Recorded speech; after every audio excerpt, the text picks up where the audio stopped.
सदगुरु महाराज की जय। सिद्ध रामदेव जी महाराज की जय। सदगुरु श्री नारायण दास बापानी जय। सत्य सनातन धर्म की जय। अपने अपने गुरु महाराज की जय।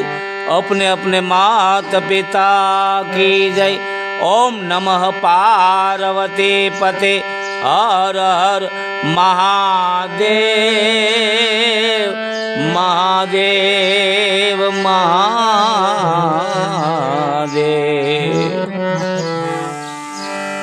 तो श्री गुरु चरण सरोज रज निज मन मुकुर सुधारी। बरनऊ रघुबर बिमल जस जो दायक फलचारी। तो बुद्धिहीन तनु जानिके सुमिरो पवन कुमार। बल बुद्धि विद्या देहु मोहि हरहु कलेश विकार। तो तमाम साधु संतो महंतो बेग भगवती जति सती आचार्य पुरुषो तेमज हंस गतिना प्रेमी आत्माओना शरणमां आ दासना दास तिलकदासना जय गुरु महाराज। जय अलखधणी जय अखंडधणी। बंदगी साहेब की ओर सुमिरन सतनाम का। जय सियाराम जय सियाराम जय सियाराम। मारा वाला भक्तजनों, आत्मीयजनों, प्रियजनों અને જિજ્ઞાસુઓ, આપ સર્વનું અખંડ જ્યોત ચેનલમાં હૃદયના ભાવથી આવકાર્ય છે। પધારો મારા વાલા, આપણે મહાપુરુષોના વચનો દ્વારા હું અને તમે નિદાનંદ માણીએ। આજે માં ગંગા સતી નું 11મું ભજન 11મો ભાગ પાનબાઈને સંભળાવે છે। એક સદગુરુ પોતાના શિષ્યને નક્કી કરાવે છે। મહાપુરુષોની વાણી, મહાપુરુષોનો સિદ્ધાંત, મહાપુરુષોની શાન એ કાંઈક ને કાંઈક મને તમને ઉદ્દેશ હોય છે। મને તમને નક્કી કરાવવા માટે, મને તમને દ્રઢ કરાવવા માટે એ ચરિત્રના ઇતિહાસોના, આપણા ધર્મગ્રંથોના દાખલા લઈ અને ચરિત્રો લઈ અને મને તમને દ્રઢ કરાવે છે। એવું જ એક ભજન છે અને આ ભજન અને આ પુસ્તકનું નામ છે આત્મજ્ઞાની ગંગા સતીનું દર્શન। તેમના લેખક છે લક્ષ્મણ પિંગલસિંહભાઈ ગઢવી।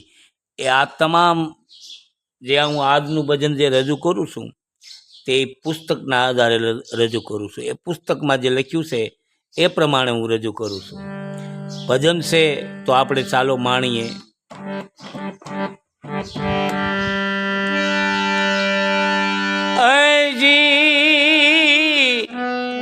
जी राम राम पृथुराज चाल्या ए स्वधाम माने। त्यारे सनकादिक आव्या तेने ए द्वार। राज रे योगीनो अभ्यास करावो।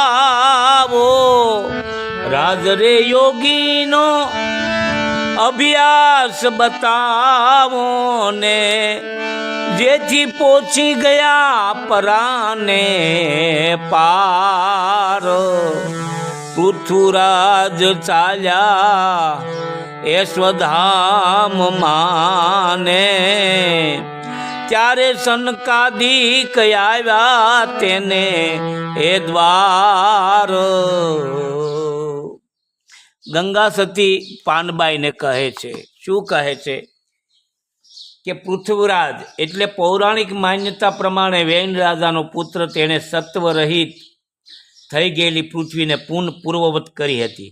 પૃથ્વીરાજ સ્વધામ જવાનું પરિયાણ કર્યું ત્યારે બ્રહ્માના ચાર માનસ પુત્રો સનંદન, સનાતન, સનતકુમાર અને સાનક અર્થાર્થ સનકાદિક ઋષિઓ પૃથ્વી રાજાને જ્ઞાનનો ઉપદેશ આપવા તેમને ત્યાં પધાર્યા।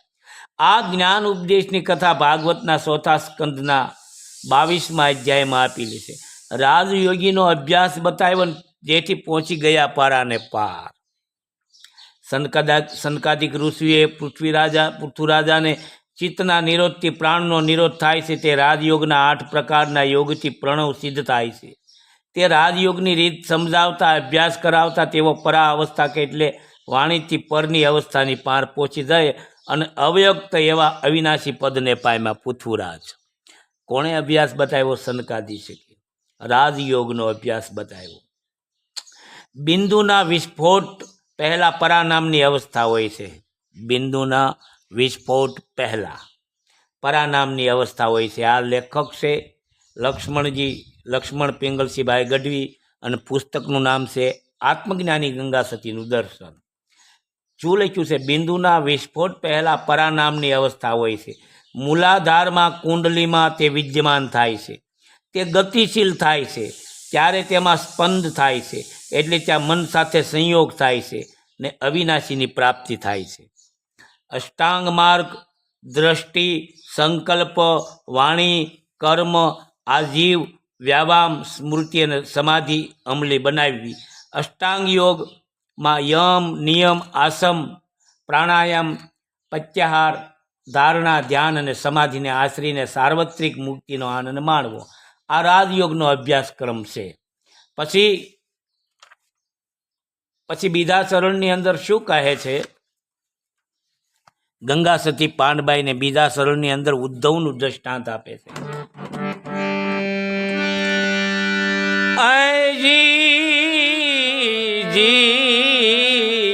હે રામ રામ, ઉદ્ધવે કૃષ્ણ સાથે એ સંવાદ કીધો ને અને બતાવ્યું પ્રણવનું એ ધ્યાન.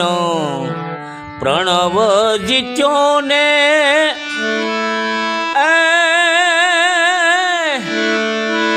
પરમ ગતિ પામ્યા. પ્રણવ જીત્યો ને એ પરમ ગતિ પામ્યા. જેથી પ્રગટ્યું નિર્મળ એ જ્ઞાન. એ જેથી પ્રગટ્યું નિર્મળ જ્ઞાન. શું કહે છે ગંગા સતી પાંડબાઈને? કે ઉદ્ધવ કૃષ્ણ સાથે સંવાદ કીધો અને બતાવ્યું પ્રણવનું ધ્યાન. કેવી વાત કરી છે? શ્રી કૃષ્ણ પરમાત્મા સાથે સંવાદ કરતા ઉદ્ધવને ભગવાને જે જ્ઞાન આપ્યું હતું તે પ્રણવ ધ્યાનની કથા ભાગવતના 10મા સ્કંદમાં આપવામાં આવેલી છે. પ્રણવ અર્થાત ઓમકાર એ વેદનો પહેલો અને પવિત્ર ઉચ્ચાર મનાય છે. પ્રણવ રૂપ વેદ જે સોહમ સ્વરૂપ છે એ જ ઈશ્વરમાંથી શબ્દરૂપ વેદ થયેલા છે. દેહમાં પ્રાણ પ્રગટ થયા ત્યારે નાદ સહિત વર્ણરૂપે શબ્દ ધ્વનિ ઉત્પન્ન થયો. પ્રથમ નામરૂપથી સામાન્ય ધ્વનિ થયો. તે જ આકાર, તે આકારમાંથી 50 માત્રા ઉત્પન્ન થઈ. આકાર ઉકાર મળે ત્યારે ઓમકાર થાય છે. તેમાં મકાર મળે ત્યારે ઓમકાર થાય છે. પહેલા અહમ બ્રહ્મરૂપ જે નિર્વિકલ્પ સ્કૃતિ, તે જ પ્રાણ અને તેમાં મનને સંકલ્પ મળતા તે જળરૂપ આવી પ્રાણ ઉઠતાની સાથે જ સોહમ અક્ષર ઉઠ્યા. તેમાં તે અહમ બ્રહ્મ રૂપ નિર્વિકલ્પ હેતુ મળ્યો ને તેને લીધે સોહમ અક્ષર ઉઠ્યા. એ જ પ્રણવ સાકાર શક્તિ બીજમાં અકાર ઉકાર મકાર મળ્યા. તેનો ઓમકાર, અકાર ઉકાર અને મકાર. અર્ધમાત્ર અને બિંદુ મળીને પ્રણવના 5 અંગ છે, પરંતુ તેના સોહમ એવા 2 જ અક્ષર એ જ પ્રણવ પંચાંગ, એ જ સ્વયંભૂ વેદ, તેને એકાક્ષર બ્રહ્મ કહે છે. એ મોક્ષના અધિકારી છે. સોહમનું ધ્યાન કરવાથી પરમાત્માની પ્રાપ્તિ થાય. ઓમકાર એટલે અક્ષર વિદ્યા, અવિનાશી પરબ્રહ્મ વાચક છે. પ્રણવ જીત્યો અને પરમ ગતિ પામ્યાને જેથી પ્રગટ્યું નિર્મળ જ્ઞાન. આ જે હું વાંચી રહ્યો છું મારા વાલા, એ છે આત્મજ્ઞાની ગંગા સતીનું દર્શન. એના લેખક છે લક્ષ્મણજી પિંગલસિંહભાઈ ગઢવી. સંપૂર્ણ એના આધારે હું આ વાત કરી રહ્યો છું. એ પુસ્તકનું જ હું વાંચન કરી રહ્યો છું. પછી શું કહે છે? પ્રણવ જીત્યો અને પરમ ગતિને પામ્યા જેથી પ્રગટ્યું નિર્મળ જ્ઞાન. પ્રણવ ધ્યાન જપમાં લીન થાય છે ત્યારે પછી જાપ માટે કશો જ પ્રયત્ન નથી કરવો પડતો અને અનાયાસ બ્રહ્મવૃત્તિમાં રહ્યા કરે છે. પછી અજંપા જાપ કરવાથી અંતરમાં જ્ઞાન જ્યોત જળવળા લાગે છે ને સર્વથા શુદ્ધ ચૈતન્ય પ્રગટે છે. આવું એ લેખક આ પુસ્તકની અંદર લખી રહ્યા છે. પછી આગળ ગંગા સતી શું કહે છે, પાનબાઈને સમજાવે છે.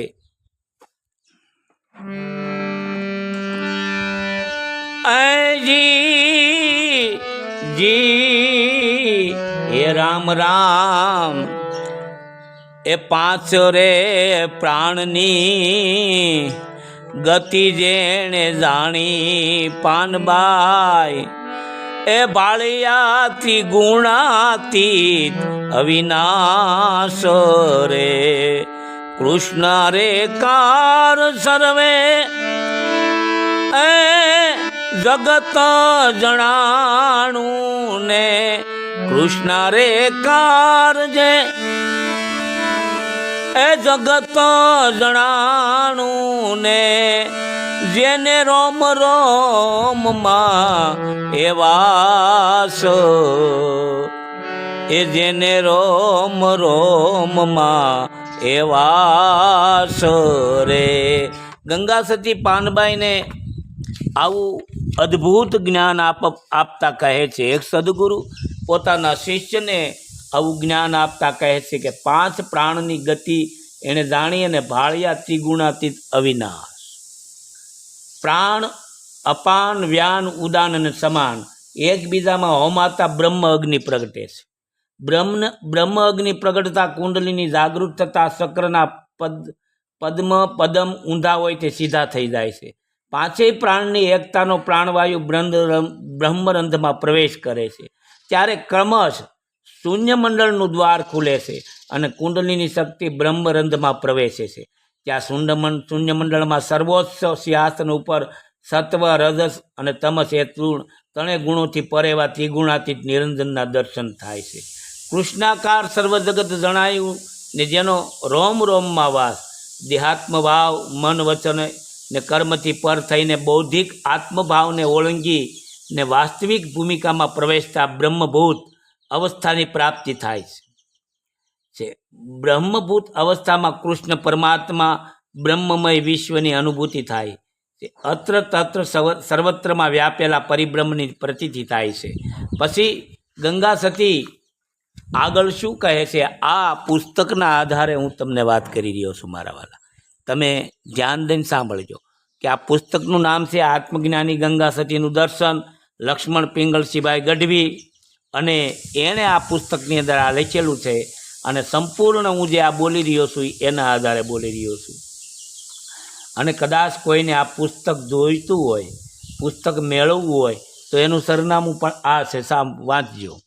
શ્રી મેરુભા ગઢવી સ્મૃતિ પ્રકાશન, Saraswati bungalows, 9A Patel colony, road number 4, કવિ શ્રી પિંગલસિંહભાઈ ગઢવી માર્ગ, જામનગર. આ ત્યાંથી આ પુસ્તક પ્રાપ્તિ સ્થાન ત્યાંનું છે. તો આ સંપૂર્ણ પુસ્તકના આધારે હું વાત કરી રહ્યો છું. હવે આગળ છેલ્લા શરણની અંદર શું કહેવામાં આવે છે,